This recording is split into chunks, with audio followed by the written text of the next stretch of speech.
उत्तराखंडच्या धरालीमध्ये मंगळवारी ढगफुटी झालेली आहे। महापुरात आतापर्यंत 400हून अधिक जणांना वाचवण्यात यश आलेलं आहे। यामध्ये 100 लोक मात्र अजूनही बेपत्ता आहेत। हर्षिल भागातील एक अधिकारी, 8 जवान अजूनही बेपत्ता आहेत। माती दगडांच्या ढिगाऱ्याखाली अडकलेल्यांचा शोध घेण्याकरता आधुनिक उपकरणं या भागात लवकरात लवकर पोहोचवण्याच्या दृष्टीने युद्धपातीवर प्रयत्न सुरू आहेत। अनेक भागात गंगोत्रीला जाणारे यात्रेकरू देखील अडकून पडले आहेत। त्यांच्या बचावाकरता यंत्रणा कार्यरत झाली आहे।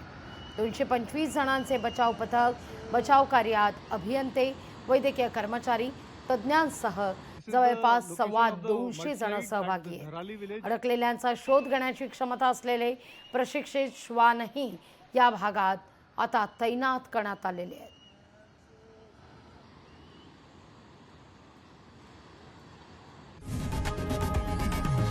लोकशाही मराठी ऐका, पहा, जागरूक रहा।